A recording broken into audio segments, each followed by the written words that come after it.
Bom dia aqui, eu sou advogado trabalhista previdenciário João Augusto Faria, também conhecido por Guto Faria.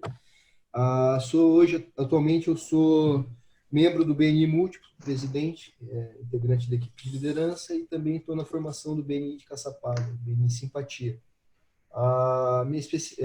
Como o Sandro falou, eu sou especialista em direito tributário, direito processual e civil, e atuo na cadeira de Direito Trabalhista e Previdenciário, assim como o Dr. Luiz.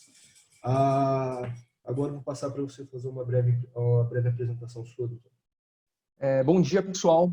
Quando fui convidado pelo Guto para falar com ele nesse webinário, nessa primeira live que a gente está falando sobre os impactos desse coronavírus na nossa legislação, no nosso ambiente de trabalho, me senti muito honrado.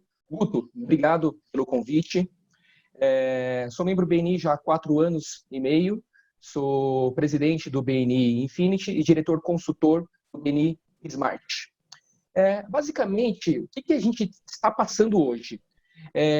O Decreto Legislativo número 6 de 2020, ele reconheceu o estado de calamidade pública. Isso foi em 20 de março. Tivemos a lei número 13.979, de 6 de fevereiro, que ela versou sobre as medidas gerais para enfrentamento dessa pandemia. Quando a gente repatriou aqueles brasileiros, colocamos eles aqui isolados, e lá iniciamos o comentário sobre legislação trabalhista. Após isso, veio a MP 927. Essa MP 927 é de 22 de março.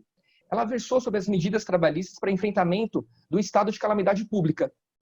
Apenas um dia após, em 23/3, veio a MP 928 de 2020 e derrubou parte da SMP 927. Aí a gente já começa a perceber a insegurança jurídica que nós passamos. Ela também fez a modificação de parte da Lei 13.979. Então, a gente tem uma lei que é colocada, de repente vem outra lei que tira, e isso vai deixando o empresário confuso e os advogados vão começar agora a prestar esse embasamento. Passou alguns dias, no dia 1º de abril, pode parecer mentira, mas não, no dia 1º de abril, até que, enfim, o governo mexeu no seu bolso. Instituiu a MP 936, onde ele implementa o Programa Emergencial de Manutenção do Emprego e Renda, regulamentando parte da Lei 13.979. Esse é o apanhado legislativo que a gente vai estar abordando aqui hoje. Lembrando que uma medida provisória, isso que a gente está falando, MP, uma medida provisória, ela é uma norma com força de lei, editada pelo nosso presidente da República em situações de relevância e urgência. Ela tem o prazo de 60 dias, sendo prorrogado por igual período, caso não tenha sua votação sendo concluída pela Câmara e pelo Senado. Essa é a base legislativa que a gente tem. Guto, acho que a gente pode começar a falar da MP 927. É isso aí, Luiz. Como você falou agora brilhantemente, na realidade, a gente vive uma situação sem precedentes anteriores no mundo. Tem muita gente que fala, inclusive, que essa pandemia que a gente está vivendo com o coronavírus é até pior do que foram a Primeira e a Segunda Guerras Mundiais. Só que é muito importante a gente ressaltar que ainda que a gente esteja vivendo um período muito difícil e de muita instabilidade e insegurança, nós não podemos relativizar aí a nossa base legal, a Constituição Federal, CLT, famigerada CLT, que muitos desprezam aqui, na realidade é um instrumento de proteção do empresário, e também as convenções coletivas trabalhistas, né? Dando uma breve introdução aqui sobre o tema, o direito trabalhista ele é muito importante porque ele não é simplesmente uma ferramenta de proteção do empregado, ao contrário do que muita gente pensa. O direito trabalhista ele é uma ferramenta de controle de alguém que tem um poder hierárquico sobre outra pessoa, certo? Muitas vezes nós reclamamos da CLT, mas ela atribui um poder ao empresário que ele seria ilimitado e exporia o empregado a risco em muitas situações, né? Por isso que ela é uma ferramenta considerada tão importante e, às vezes, mal interpretada, ela causa prejuízo para o empresário e faz com que a gente corra certos riscos financeiros na atividade empresarial que não deveriam ser corridos. Mas, como a gente estava falando aqui, as MPs 927, 928, 936, o decreto legislativo que você citou, elas são legislações que buscam, de uma maneira muito ativa do governo federal, trazer a legislação trabalhista, que já é relativamente antiga, para uma situação mais atual. A primeira dessas legislações, que é a MP 927, que o doutor Luiz Faria citou, ela estabeleceu algumas maneiras de regularizar, de dar continuidade ao contrato de trabalho sem que os empregados fossem demitidos, e também considerando aí o risco financeiro que os empresários estão correndo nesse momento, que é muito grave. A primeira medida, aqui é um trabalho relativamente singelo, porque não tem muito segredo, é realmente ler o artigo 3º da lei e seus incisos, que estabelece quais seriam as medidas a ser tomadas nesse momento. A primeira delas é o teletrabalho. É uma medida que já vem sido disseminada há algum tempo, especialmente com a reforma trabalhista, na qual o empresário ele pode, de certa maneira, respeitando alguns critérios, atribuir aos seus empregados um posto de trabalho fora da empresa. Mas é importante que aqui a gente verifique que, por exemplo, em situações de escritório de contabilidade, até escritórios de advocacia, né, doutor? No nosso caso, com escritórios de advocacia, a gente pode permitir que o pessoal que trabalha conosco trabalhe de suas residências ou até do lugar onde eles se sintam mais confortáveis, mas o empresário, nesse caso, ele tem que fornecer as condições de trabalho, ou seja, você precisa disponibilizar um computador para o seu empregado, para que ele possa exercer as suas atividades, você precisa prover um programa necessário, às vezes, para que ele possa também atuar. Segunda medida que a MP 927 instituiu foi a antecipação das férias, tanto individuais quanto coletivas. E aqui tem uma primeira pegadinha. As férias individuais, elas podem ser aplicadas imediatamente, mas podem durar até 30 dias, e você pode, inclusive, antecipar as férias que estão no período vencendo. O que é isso? É a férias que o seu empregado ainda não adquiriu. Você pode antecipar se você tiver interesse, respeitado o limite da lei, que é o pagamento do valor até o 5º dia útil do mês subsequente. Então, aqueles empresários que deram as férias no mês de março, logo que foi promulgada a MP 927, vão ter que agora, no dia 7 de abril, pagar o salário dos seus empregados, pagar as férias, e o terço constitucional, que todos já conhecem aqui, vai ter que ser pago até o final do ano. E as férias coletivas não precisam ser dadas para a empresa de uma maneira geral. Pode ser dada a grupos de empregados e ela tem um limite de 15 dias. Uma segunda medida, que foi a mais prudente nesse momento, foi o pagamento do banco de horas. É importante ressaltar que esse banco de horas ele só pode ser dado para o empregado se houver instituída a política dentro da empresa. E, no caso, você pode também antecipar os feriados, como antecipação do banco de horas, ou ainda as horas que seu empregado não trabalhar para você pode também conceder no período de até 18 meses. É isso, né, doutor? Então, é bem interessante esse P927, ela trouxe alguns apontamentos que a gente já conseguiu começar a fazer aplicação dentro das empresas. Quando a gente terminar de falar das MPs, acho que é interessante a gente comentar de alguns casos concretos, para que não fique simplesmente falando de legislação, para trazer na prática aquilo que o membro que está assistindo, aquela pessoa que está assistindo aqui agora essa live, consiga já aplicar dentro da sua empresa. Daí, passado essa MP 927, a gente ficou pensando, o governo não vai mexer no seu bolso? O governo não vai colocar uma contrapartida, por enquanto só está nas costas do empresário? E a sociedade começou a ficar um pouco inquieta. Parece que o governo viu essa inquietação. Aquele artigo 18 que foi revogado aí na MP 927, algumas empresas, inclusive, aproveitaram isso, já está tendo processo relativo a isso. e trouxe agora mais bem redigida a MP 936, perdão. Então, a MP 936, o que ela institui? Ela criou o Programa Emergencial de Manutenção a Emprego e Renda. Esse subsídio ele não é o mesmo aprovado ontem pelo presidente, que prevê o pagamento daquele auxílio emergencial de R$ 600 para trabalhadores de baixa renda, prejudicados pela pandemia. E esse vai ser uma outra live que a gente vai fazer um pouquinho mais para frente. Então, hoje, essa MP que a gente está tratando agora é para aqueles empregados, qualquer tipo de empregado, exceto de empresa pública, funcionário público. Esse benefício ele será coordenado pelo Ministério da Economia. Como eu falei, enfim, o governo mexeu no seu bolso, trouxe a sua cota à parte. O pagamento disso vai utilizar recursos da União e tem como base de cálculo o seguro-desemprego que o trabalhador teria direito. Para quem for empregado aqui e estiver assistindo, a nossa base hoje dessa live é mais para os empresários, mas para você saber. O empregado que receba esse benefício não vai ter afetado o seu seguro-desemprego, não se preocupe com isso.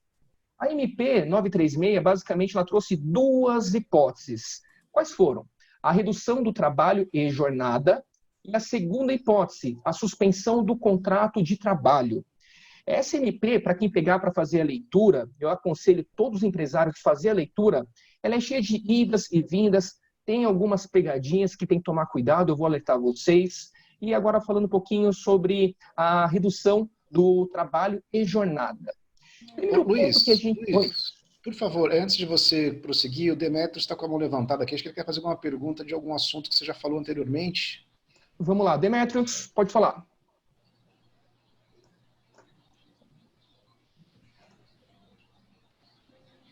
Demetrios, não está tendo retorno do seu áudio. Parabéns pelo que vocês estão fazendo, viu, meu? Obrigado mesmo, que isso é importantíssimo para nós. Uma coisa que o Guto... Eu levantei a mão porque no momento que ele tinha falado, talvez você vai explicar isso. Usar todas essas, a empresa ela pode usar todas essas, dar as férias, reduzir cargos e e suspender contratos? Como que funciona, Demetrios? Aí precisa de uma estratégia. Porque, igual, vamos supor, quando saiu a MP 927, foi no finalzinho do mês 3. E ela tem um ponto lá da MP 927 que fala que o pagamento das férias é no 5º dia útil do mês subsequente. O empresário que estava com uma assessoria lá antenada, ele aguardou esses dias para dar as férias, porque senão no 5º dia ele ia ter que pagar o salário e pagar as férias. Então ia ficar pesado no caixa. Eu dei as férias a partir do dia 1º. Pronto. Então esse empresário antenado conseguiu fazer isso. Eu dei as férias a partir do dia 1º, né? E agora saiu, mas aí que saiu, eu estou planilhando, saiu a nova MP para essa redução de cargo. Então, eu posso também cancelar essas férias, correto? Eu vou deixar essa perguntinha para o final. Vai ter um segredinho aí. Continuando aqui com a MP 936. Tem que essa MP 936 da redução de jornada. Como que é feita essa redução de jornada? O empregado ele permanece exercendo a atividade, mas com jornada reduzida. Então, a empresa continua pagando o salário de maneira proporcional. Agora, é um ponto interessante aqui, já uma dica. A lei não estipula que a jornada precisa ser diária. Então, muitos empresários estão pensando, se eu reduzir 25%, que a redução pode ser de 25%, 50% ou 70%. Se eu reduzir lá 50%, mas não vai compensar, eu tenho que continuar pagando vale transporte para ele. A lei não estipulou que a redução precisa ser da jornada diária, pode ser da jornada semanal, jornada mensal. Então, aqui você já consegue utilizar essa lei em benefício próprio. Fica essa dica que é bem interessante. E tem um ponto, o horário de almoço. Para quem tiver jornada acima de 6 horas, é necessário ter 1 hora de almoço. Então, você pode pensar, dependendo da localidade onde seu funcionário mora, se utiliza ou não vale transporte, já não deixar uma jornada maior de 6 horas, para ele ter somente 15 minutos do horário de almoço. Isso é algo para se pensar também. Então, mantendo aqui na redução de jornada. Então, dessa maneira, o governo conseguiu manter os empregados trabalhando com uma redução de jornada. Então, aquelas empresas que têm necessidade de continuar funcionando, ela conseguiu ali adequar a sua demanda ao seu quadro. E como que ela é feita? É necessária a celebração de um acordo. seja ele individual ou coletivo. Depende de cada caso da redução que você vai fazer. Se for de 25%, pode ser o acordo individual para todos. Se for acima de 50% ou 70% para aqueles funcionários que têm uma faixa salarial acima de 3 salários mínimos, precisa ser por acordo coletivo. E para quem receber acima do teto da Previdência 2 vezes, acima de 12 mil reais, pode ser também por acordo individual, se a pessoa tiver um ensino superior. Então, voltando aqui, como que ela é feita? Depende de cada caso. A empresa precisa informar ao funcionário com 48 horas de antecedência, 2 dias de antecedência, pode ser por telefone, por WhatsApp, pode ser de alguma forma que ele tenha essa prova que fez a comunicação. Fez por telefone? Bota no Viva Voz e coloca o celular para gravar. Fez pelo WhatsApp? Verifica a confirmação de leitura. Fez por algum meio virtual? Grava a tela do que está acontecendo. Isso vai ser válido. Agora já é uma pegadinha. Se em 10 dias a gente não comunicar o Ministério da Economia e não comunicar ao sindicato da categoria respectivo, esse acordo ele não vai ter validade. E vai passar a ter validade na hora que eu fizer a comunicação. Como a gente está falando aqui mais para os empresários, o acordo que tem que ter é bem claro com ele. Vamos manter um emprego. Caso a gente não consiga chegar aqui num acordo, infelizmente, a rescisão acaba sendo um dos caminhos, ok? O acordo, então, individual ele depende do quê? Do percentual de redução e do salário do empregado. Então, como que funciona? Para quem ganha menos de 3 salários mínimos, se sua empresa, a maioria dos seus funcionários, recebe menos de 3 salários mínimos, vai ter a redução e o governo vai complementar essa renda para que tenha o mínimo prejuízo possível. Pode ser por acordo individual ou por acordo coletivo. O que é acordo coletivo? É junto com o sindicato da categoria. O que é acordo individual? É você e seu empregado fazendo um termo escrito. Isso é acordo individual. Para quem tem salário entre R$ 3.135 até R$ 12.200, vai ser necessário assistência sindical para quem quiser redução de 50% ou 70%. Por acordo individual, eu posso reduzir lá os 25%. E para quem ganha acima de 2 vezes o teto, para quem tem aquele salário um pouco mais alto, R$ 12.200 para cima, e tiver nível superior, poderá ser por acordo individual. E se caso quiser ter uma redução maior e a pessoa não tiver ensino superior, por acordo coletivo. Então a gente percebe que o acordo coletivo ele abrange todas as categorias. Por quanto tempo pode durar essa redução? Luiz, vou te interromper um segundo. A Viviane aqui, ela levantou a mão. Quer abrir para ela agora ou deixa eu... Vivi, manda ver já, Vivi, pode perguntar.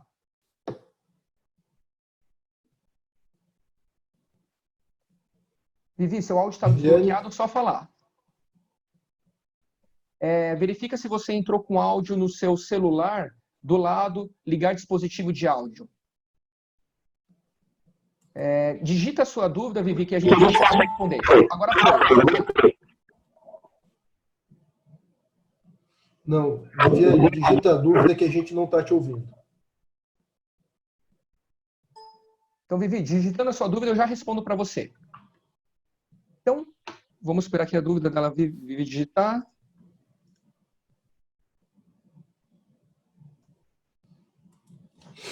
Então, por quanto tempo pode durar essa redução da jornada de trabalho? Por até 90 dias. Tenho necessidade de utilizar os 90 dias? Não, não tenho necessidade. Posso utilizar o período que eu quiser. Posso utilizar misto, suspensão, depois redução? Pode fazer isso também sem problema nenhum. Lembrando sempre que a cada modificação que você fizer é prazo de 48 horas e a comunicação para o sindicato e para o Ministério da Economia. Então, por 90 dias, e essa redução ela poderá ser encerrada se a calamidade pública acabar ou se o empregador antecipar o retorno do empregado à sua jornada normal. A segunda hipótese que a gente tem aqui. Nessa segunda hipótese tem 2 modalidades. Concurso e sem curso de qualificação. Em ambas, o que a gente tem? O valor. A empresa não vai desembolsar nada. O empregado vai receber tudo do governo com base no seu seguro-desemprego. Mas se a empresa quiser ajudar, complementar aquele seu funcionário com alguma ajuda de custo, ele pode, ela vai ter natureza indenizatória. Então, isso não vai integrar salário, não vai caracterizar nada por fora, então vai estar tudo legalizado, você pode dar uma ajuda de custo. Mas lembrando, se a sua empresa tiver faturamento superior a 4,8 milhões, a ajuda compensatória é obrigatória e terá valor de 1/3 do salário do empregado. E lembrando que sempre a gente vai manter os benefícios voluntários, como plano de saúde, vale alimentação, vale transporte não, porque a pessoa vai estar lá na sua casa. Vamos ver a pergunta aqui da Vivi. Quanto tempo, eis a questão, quando o governo começa a pagar a complementação do salário? Elias, essa é a grande dúvida. Ainda não veio essa regulamentação. Nos grupos que eu estou participando aqui de advogados, juízes, vou ter até um comentário que eu vou fazer aqui no finalzinho. A gente está com o cabelo em pé. Por quê? Por enquanto, a gente está trazendo agora o benefício para a empresa. Trouxemos essa solução. Mas agora o empregado vai estar na incerteza, porque efetivamente ele não sabe como, quando ele vai estar recebendo isso. Pela nossa prática em si, vai ser na conta que já é depositado lá o fundo de garantia, que lá vai estar aplicado. Se é para empregado doméstico, sim, vale para todos os tipos de empregados. Olha que interessante, a MP 927, ela restringiu efetivamente quais empregados poderia aplicar. A MP 936, ela abriu para todos e apenas disse qual que não poderia. Então, a MP 936 vale para todos os empregados sem problema nenhum. E como que é feita essa suspensão? Também da mesma maneira da redução. É celebrado por acordo individual ou coletivo, depende do caso. A empresa também tem que informar ao Ministério da Economia no prazo de 10 dias, bem como ao sindicato da categoria respectiva. O acordo individual ele só pode ser feito com empregado que ganha até R$ 3.135, ou para empregado que receba acima de R$ 12.200 e que tenha um nível superior. Para quem está nessa faixa entre 3.000 e 12.000, precisa do acordo coletivo. E por quanto tempo pode... Pode falar, Guto. Doutor Flávio, quer falar? Bom dia a todos. Quero parabenizar os colegas aí. Estou achando muito bacana, brilhante aí as colocações. Você falou dos benefícios, e aí eu trago aí uma dúvida que eu já tive que enfrentar para alguns clientes e para o meu escritório mesmo, e gostaria da opinião de vocês. O Vale Alimentação, ele normalmente é substituído por uma cesta básica nas convenções. Se ele é cesta básica, é para o trabalhador levar para casa. Então, isso é um benefício pelo trabalho e não para o trabalho. Porém, o Vale Refeição, ele pode ser substituído pelo refeitório dentro da empresa. Ou seja, é um benefício para o trabalho, a meu ver.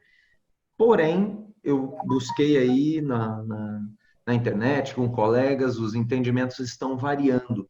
Qual a opinião dos doutores a respeito do vale-refeição, que é aquele valor diário para o funcionário se alimentar durante a jornada? Lembrando que esse benefício ele pode ser substituído por refeitório na empresa, que estaria fechado porque as pessoas estão em casa, e lembrando que ele é pago por dia efetivamente trabalhado. Se a pessoa estiver em teletrabalho, ela está efetivamente trabalhando.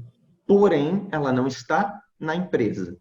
Qual é a opinião de vocês? Esse benefício, vale-refeição, ele deve ser pago ou não? Ontem a gente estava conversando, Flávio, inclusive isso gerou até uma divergência minha e do Guto relacionado a isso. Guto, qual a sua opinião? Taquei pimenta no negócio, então, agora. Tacou pimenta no negócio. Direito, ele versa sobre relação entre pessoas. Então, eu acredito que quanto menos a gente conseguir mexer em benefícios, melhor.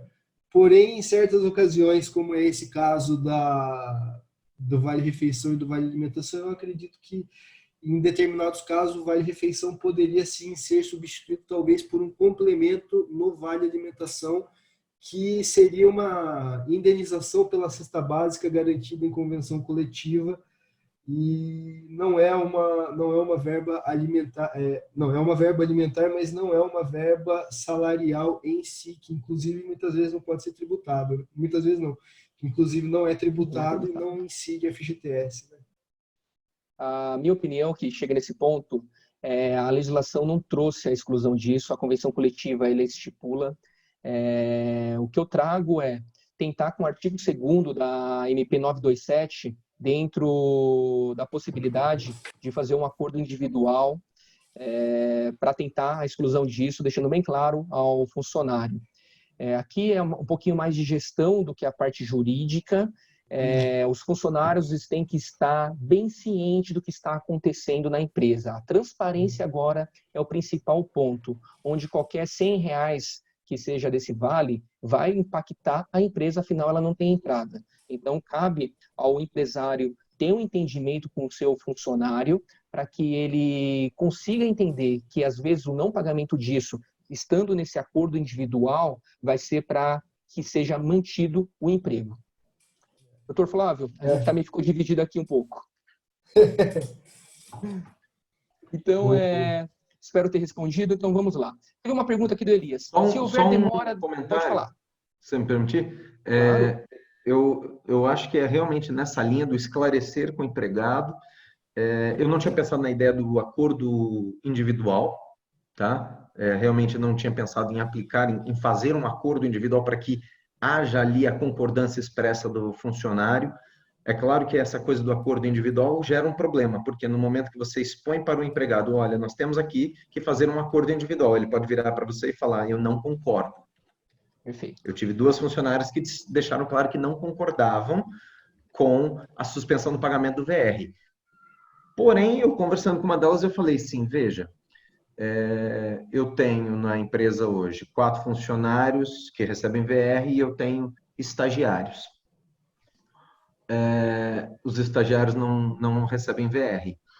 Se eu pagar VR para os 4 funcionários nesse período, a cada mês eu tiro 1 mês de salário de 2 estagiárias. Ou seja, para eu pagar 1 mês para vocês, eu mando embora 2 estagiárias esse mês, 2 estagiárias mês que vem e assim por diante.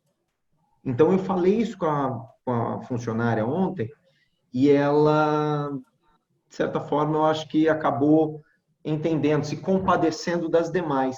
Eu despertei nela talvez uma solidariedade, entendeu? Mas acho um pouco arriscado a ideia de fazer o acordo coletivo. É uma ideia juridicamente boa, mas acho um pouco arriscado, porque isso pode me levar a inexorável outra opção, que é então, não tem acordo, então você está mandado embora. É tudo questão de gestão de pessoas, Flávio. Como você vai controlar o seu pessoal. É verdade. No final das contas, o direito é simplesmente isso. Pode falar, Luiz. Então, é bem nesse ponto. Essa gestão de pessoas é a parte principal.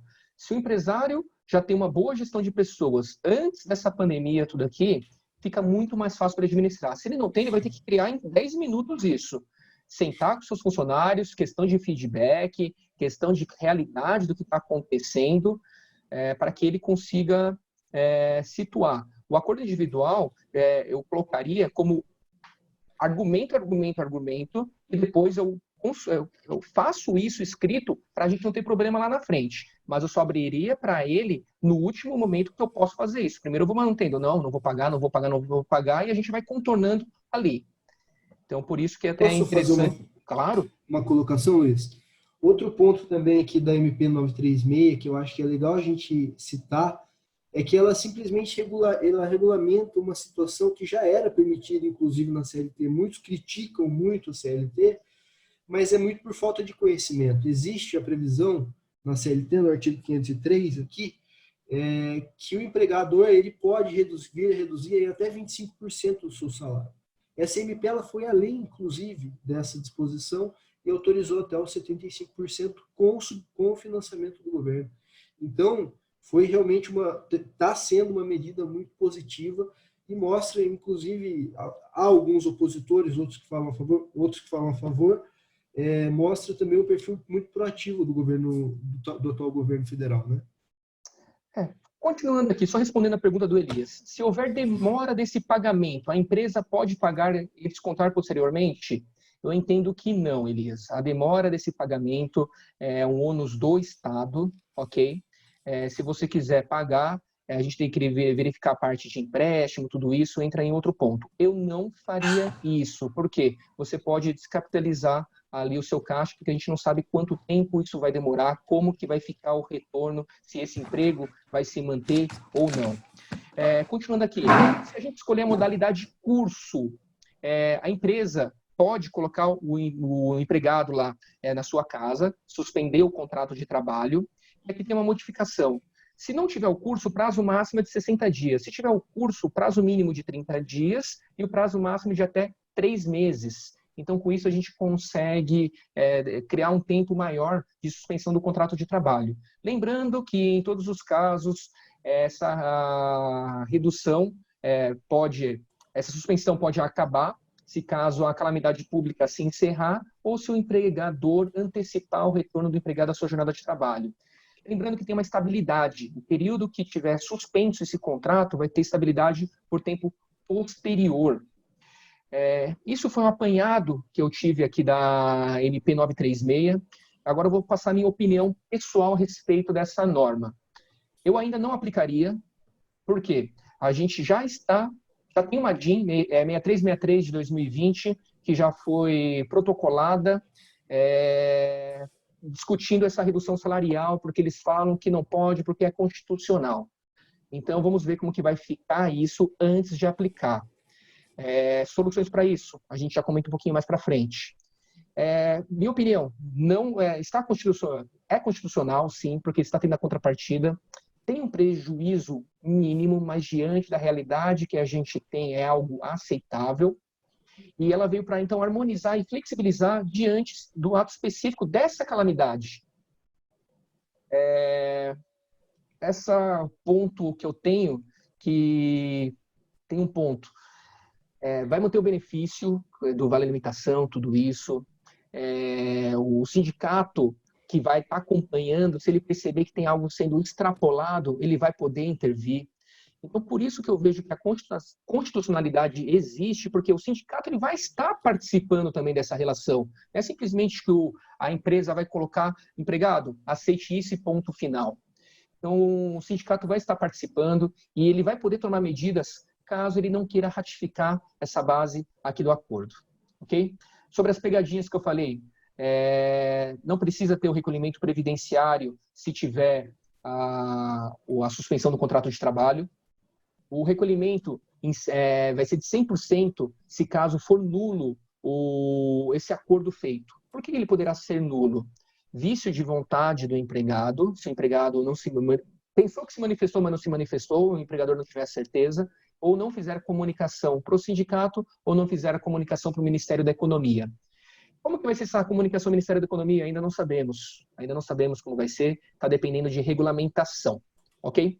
É isso que eu tinha para passar aqui da MP 936, de maneira resumida, uma visão, um enfoque para o empresário. Como eu falei, quem for empregado, se estiver assistindo, quer saber o quanto que vai receber, uma base do seguro-desemprego, tudo isso, a gente vai fazer uma nova live falando a respeito. Guto, tem algum caso que você já fez aplicação? Teve um caso que eu trabalhei com uma comerciante aí de São José dos Campos, inclusive, é uma querida parceira do Beni. Ela no primeiro dia da edição da MP 927, ela já me consultou acerca da possibilidade do treinamento, de colocar o empregado no período de treinamento, e ela tomou a medida na mesma data. Então, ela foi um pouco ansiosa em relação a essa questão da suspensão do contrato de trabalho, porém, no dia seguinte, já houve a revogação do mesmo artigo que autorizava a suspensão do contrato de trabalho e foi regulamentado agora pela MP 936. Então, graças a esse acompanhamento próximo que eu tenho com essa comerciante, eu consegui dar um feedback para ela o quanto antes, para que a gente pudesse readequar as condições nas quais ela colocou os empregados dela na oportunidade. Foram 2 empregados, era uma empresa relativamente pequena, mas foi uma empresa muito inovador em relação a essa questão toda aí dessa instabilidade jurídica que a gente está vivendo. O meu ponto de vista acerca dessa MP 936 é que ela realmente é constitucional. Nós vivemos um Estado que não houve, como eu falei no começo da nossa conversa aqui, não houve precedente anterior histórico. Então, tudo que acontecer agora vai ser objeto de discussão no futuro, e a partir do momento que a sociedade ela voltar a se estabilizar, essas dúvidas vão ser sanadas, mas acredito que isso será levado muito em consideração no momento de debates judiciais ou solução de conflitos e litígios no judiciário. Como o doutor Flávio pôs aqui no chat, que estamos vivendo um estado de exceção. Sim, estamos pela calamidade pública atual, né? Teve uma pergunta aqui do doutor Flávio, eu só vou responder ela aqui, sobre o período de suspensão. O que a gente tem aqui? Se for sem o curso de programa de qualificação profissional, for simplesmente a suspensão para o empregado ficar em casa, o prazo máximo é de 60 dias, que poderá ser fracionado por até 2 períodos de 30 dias. Se a empresa fornecer um curso ou programa de qualificação profissional, do que trata aquele artigo 476, lendo aqui específico um artigo, ele poderá ser oferecido pelo empregador na modalidade não presencial e terá duração não inferior a 1 mês e nem superior a 3 meses. Então, que tipo de curso pode ser esse? Então, a gente contrata uma empresa de planejamento, uma empresa de RH e fornece um treinamento para a nossa equipe. Se a gente tem uma empresa efetiva de manutenção, então a gente vai lá, contrata algum treinamento específico disso. Então, acho que agora tem um nicho de mercado para quem fornece treinamentos, criar treinamentos específicos para determinado tipo de empresas, para que você faça a venda desse treinamento, para que ajude essa empresa a ter um período de 3 meses de suspensão, porque ela só vai poder suspender durante 3 meses se efetivamente tiver esse curso. O empregado, ele tem a obrigação de fazer esse treinamento. Eu tive mais um caso também em relação... acho que a gente respondeu a sua dúvida, não respondeu, Flávio? Tem uma pergunta aqui, Guto, quer responder? Qual pergunta? Doutor Está no bate-papo. Doutor Guto, como ficam as questões de empresa que ainda não tem contrato formal com o empregador e também em caso de estagiários? É uma boa pergunta, obrigado pela pergunta, Edson. Se a empresa não tem contrato formal com seus empregados, ela já está numa situação de fragilidade extrema aqui. Eu sugiro que ela contrate um advogado com a máxima urgência, porque tem algo errado que não está certo nessa condição. E os contratos de estágio, eles não são contratos de trabalho, eles são contratos regidos por uma legislação especial. Eles se assemelham muito com a questão do contrato de trabalho, mas eles são contratos de aprendizagem. Então, tecnicamente, eles não ficariam suspensos pelos benefícios das MPs 927 e 936. Eu espero ter respondido a sua pergunta, Edson. A gente tem algumas... Só um pouquinho, Luiz, desculpa. A gente tem algumas pessoas aqui também com a mãozinha aqui para fazer a pergunta por telefone. O doutor Rodrigo Sveibel estava com a mão levantada, baixou, foi respondido já. Rodrigo, você quer fazer sua pergunta ao vivo, por favor? Obrigado, Sandro. Estão ouvindo bem aí? Estão ouvindo, pode. Muito obrigado pela presença, doutor. Tudo bem, doutores? Primeiro, parabéns aí pela explanação, dúvidas bem esclarecidas aí. Eu também sou advogado, atuo na área empresarial, então imagina só como que estão os clientes hoje, ontem, né? Eles estão querendo resolver tudo de uma vez. Eu ia fazer a pergunta em relação à comunicação com o Ministério da Economia, que o doutor Luiz Farias já falou que não tem a regulamentação. Aí surge uma dúvida que eu acho que a maioria dos contadores também estão com essas dúvidas, né? Ok, o cliente está desesperado para tomar uma providência. Fizemos a suspensão do contrato de trabalho, porém não temos o meio de comunicação com o Ministério da Economia. Extrapolou os 10 dias. E aí, o que vocês acham? Apesar de ter comunicado o sindicato. Meu ponto de vista, doutor, se não foi regulamentado, não pode ser tido como nula ali a base do acordo. Então, a boa-fé existiu, a comunicação ao empregado existiu, ao sindicato existiu. Então, nesse ponto, eu entendo que vai valer ali a comunicação depois que for regulamentado. Mas, pelo que a gente está acompanhando, vai sair sim como que vai ser feita a comunicação. A grande problemática vai ser o recebimento desses valores, porque vai coincidir com a MP 937, que acabou de sair, vai coincidir com tudo isso. Estou preocupado realmente com os trabalhadores, como que vai ficar. Entendi. Agradeço. Obrigado, doutor. Parabéns aí mais uma vez. Obrigado, Sandro. Obrigado, Rodrigo, pela participação. Sandro, Tem mais uma aqui que eu... tinha levantado o braço, por mais ele não conseguiu ter levantado aqui no sistema. José. O Zequinha. Oi, é o Zequinha. Bom dia a todos aí. Uma dúvida aí que o doutor estava falando agora há pouco, sobre o funcionário, ele foi afastado e está lá fazendo um curso. Tá? Eu não entendi direito. Durante esse período que ele está afastado, a empresa ainda tem que pagar o salário dele, mesmo ele estando lá fazendo um curso? Como que fica, José?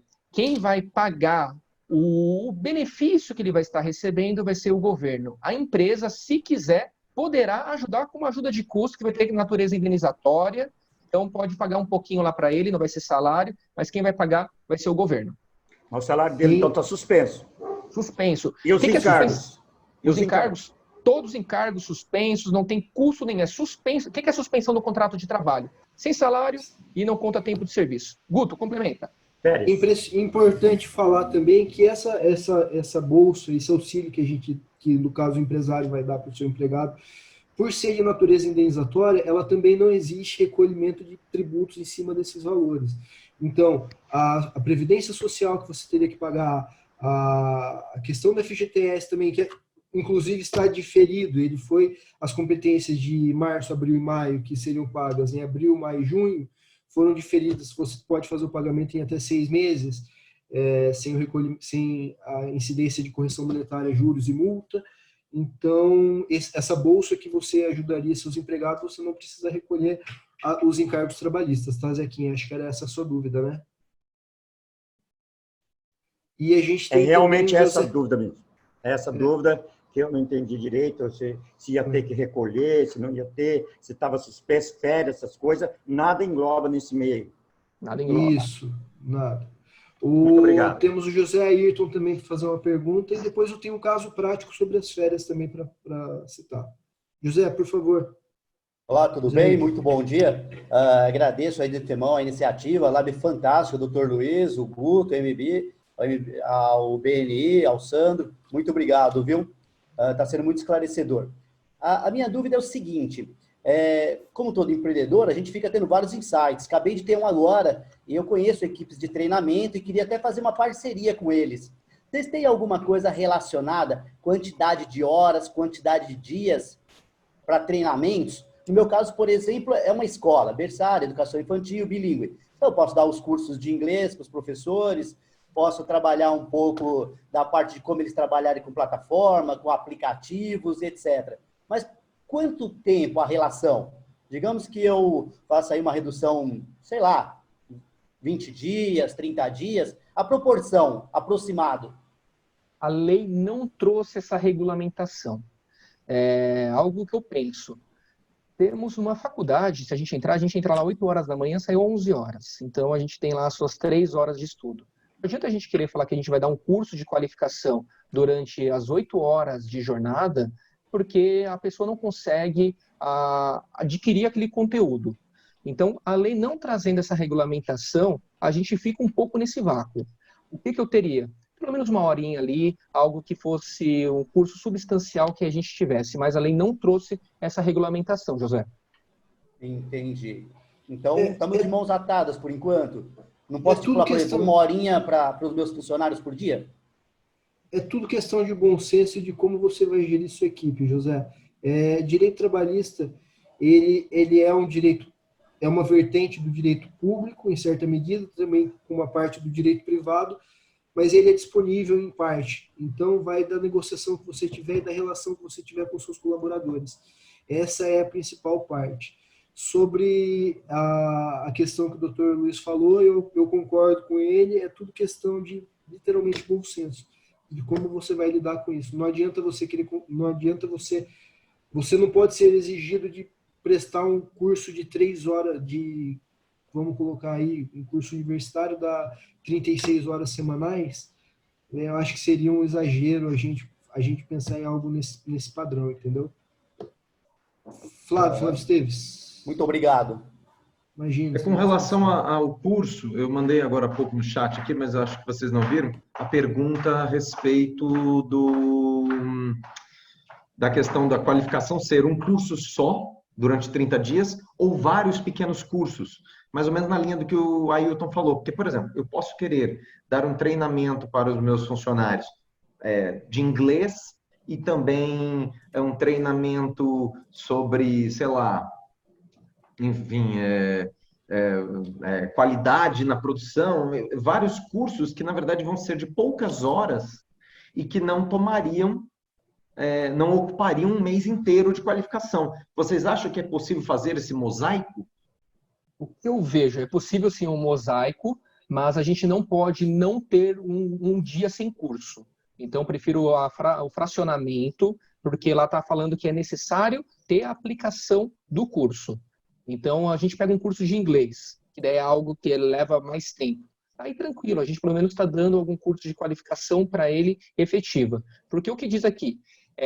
O artigo 17, durante o estado de calamidade, do que trata o artigo 1º da lei da MP 938, da MP 938, 936, perdão, o curso ou o programa de qualificação profissional do que trata o artigo 476 da CLT. Na hora que a gente remete para a CLT, ela também é omissa nesse ponto. Então, ou é um programa de qualificação profissional efetiva dentro da área da pessoa, ou é um curso de qualificação profissional genérico, que pode ser o curso de inglês, algum curso específico, esse que está sendo fornecido, gestão. Eu sou também empreendedor, gosto de ser gestor, eu faria um curso específico que fosse qualificar o funcionário para o cargo que ele exerce. Pelo menos a gente está preparando o nosso funcionário, preparando a nossa equipe.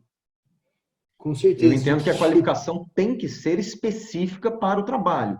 Até, por exemplo, o Ailton deu o exemplo de curso de inglês, eu acho que é super válido para o negócio dele, já que é uma escola bilíngue. Se eu der curso de inglês para os meus funcionários, eu acho que é uma enganação, porque, na verdade, o escritório não utiliza desse conhecimento. A não ser, claro, que a gente estivesse fazendo uma qualificação para atender algum cliente de forma bilíngue, né?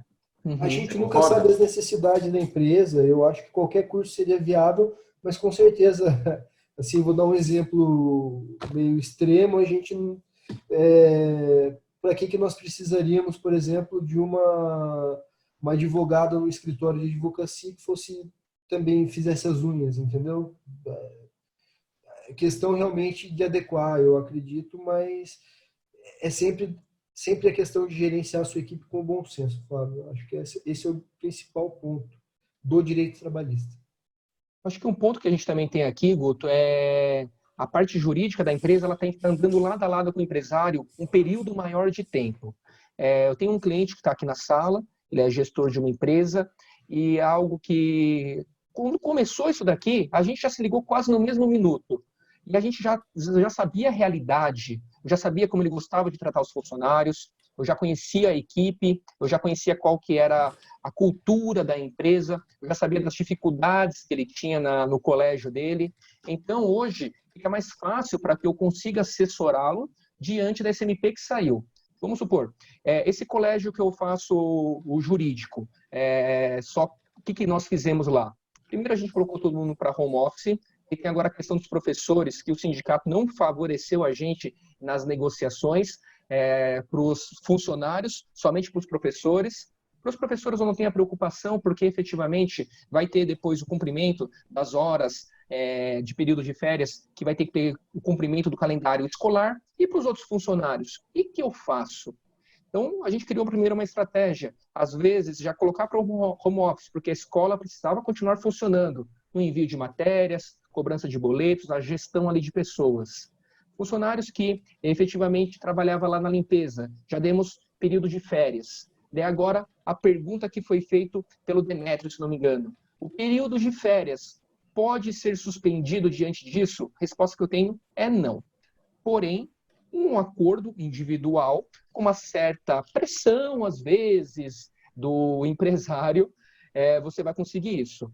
Porque você já falou aquele período que ele vai estar de férias. Então, se ele acordar, se ele concordar em terminar o período de férias, aí pode ter o aceite sem problema nenhum. Mas se não tivesse aceite, você vai ter que esperar o período de férias. Sobre a aplicação já agora da 936, eu vou aguardar, porque eu quero ver um pouquinho do que está acontecendo. Eu vou primeiro antecipar os feriados, religiosos, vou primeiro dar um período de férias menor, já que vai ficar somente para o mês que vem o pagamento. Eu vou esperar para ver como que vai estar ficando a aplicação dessa lei, pelo menos aí 5 dias, uma semana, para que eu consiga responder para o meu funcionário a pergunta que o Elias fez aqui. Luiz, como que vai ficar o recebimento do funcionário, esse valor?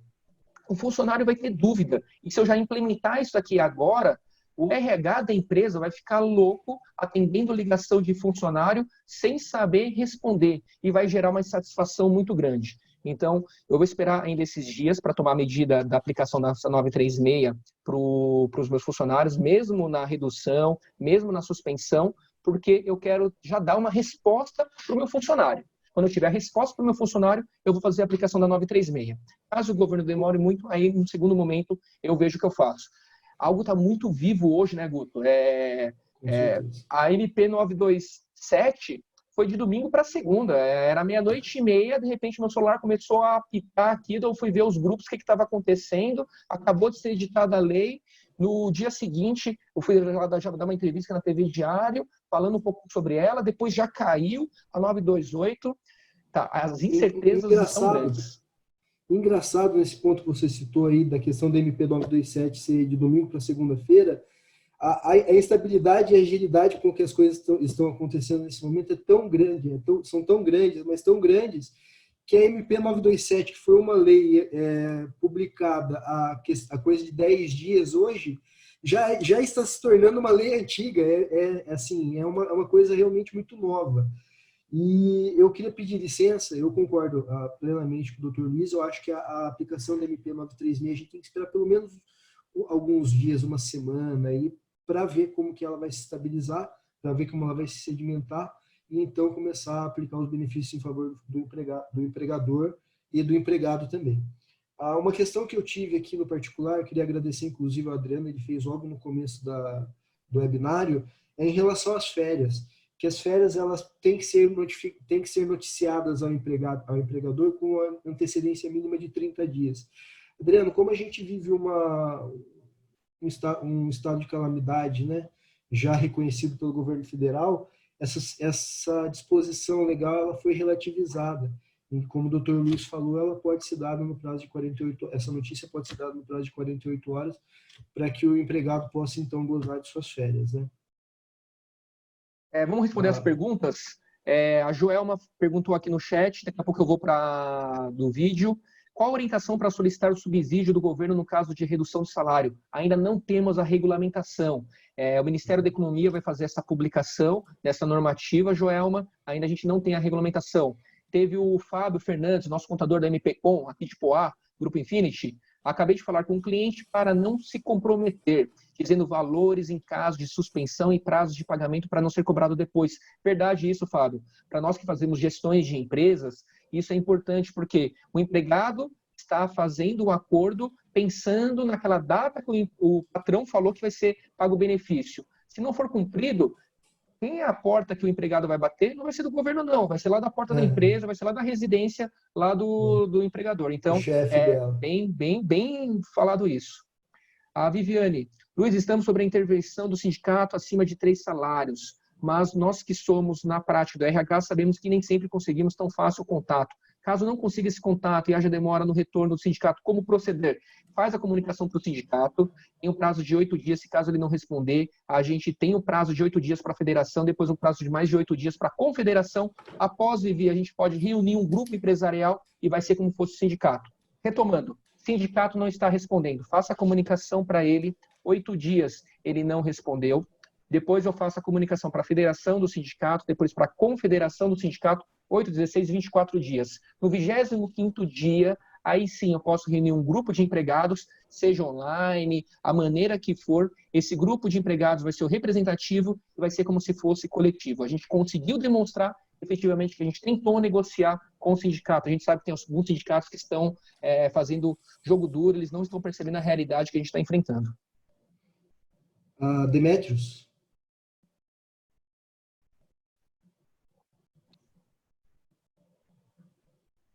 Demetrios, estamos sem retorno do seu áudio. Eu vou tirar o seu... Desculpa, vamos lá. Doutores, eu sei que as coisas elas mudam a cada minuto.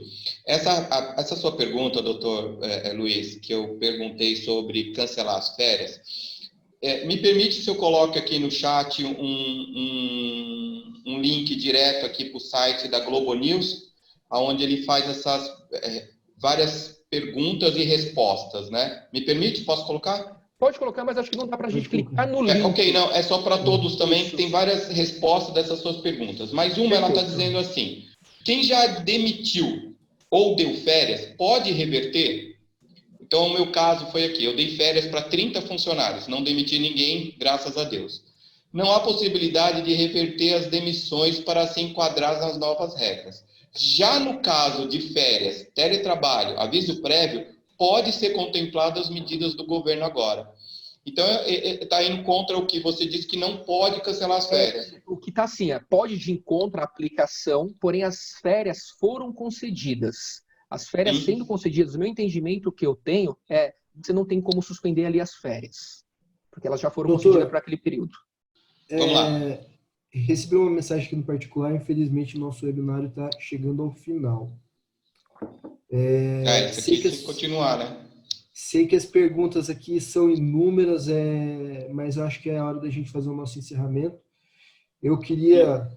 Antes de você encerrar, Guto, eu vou deixar vocês encerrarem hoje, mas eu queria já deixar aqui sinalizado para os nossos participantes, né, desse webinário, que a gente vai definir uma outra data, né, para vocês voltarem, né, o que a gente tinha combinado, para continuar esse tema e com as atualizações tão constantes, né, é importante que a gente tenha aí uma regularidade desse tema.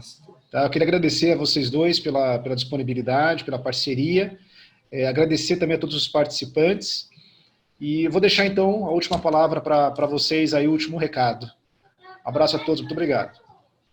Eu só tenho a agradecer a todos pela confiança. Foi um prazer imenso poder estar aqui com vocês. Eu queria agradecer especialmente ao Dr. Luiz Farias. Muito obrigado aí pela parceria, tamo junto. E vamos para cima, que junto a gente é mais forte. E estou à disposição no WhatsApp, pelo Zoom, todos os empresários que precisarem, tiverem alguma dúvida e precisarem da consultoria, eu estou aqui à disposição 24/7. Tá bom? Muito obrigado a todos novamente e obrigado também ao Sandro e a todos que participaram aqui tão ativamente desse webinar. Dr. Luiz. Pessoal, muito obrigado. Quem ainda ficou com dúvida, o Rodrigo e a Joelma, eu vou deixar meu Instagram aqui no chat, Luiz Farias ADV. Pode me mandar lá o direct que eu vou responder para vocês essa dúvida. Guto, obrigado pelo convite. A gente conversou bastante. Vamos já continuar com essas atualizações para vocês. Eu peço que vocês sejam agentes replicadores dessas informações. Então, aqui todo mundo é formador de opinião dentro dos nossos grupos, dentro das nossas empresas. Converse com os empresários que, nesse momento, não sair aplicando sem um apoio jurídico, que seja específico trabalhista, porque ele vai sentir o cheiro lá da sua empresa, ele vai conhecer. Nesse momento, o advogado passou a ser um ponto necessário. Eu sei que muitos de vocês não gostam da gente, porém, agora é um mal necessário. Estou de portas abertas. Portas abertas não, nesse momento a gente não pode. Telefone aberto para receber suas ligações e pelo direct lá do Instagram para tirar algumas dúvidas de vocês. Muito obrigado. Na próxima a gente divulga e repassa para todos vocês. Sandro, muito obrigado aí pela disponibilidade e pelo apoio. Obrigado, pessoal. Obrigado, uma excelente sexta-feira aí para todos e junto a gente é mais forte. Obrigado. Pessoal, então é o seguinte, quem ficou com perguntas aí pendentes, por favor, manda no direct do Dr. Luiz, tá? Tá aqui no chat. Pega rapidinho lá. Eu vou encerrar então a sessão aqui, tá bom? A sessão do webinário, né? A gente não está aqui na corte, né?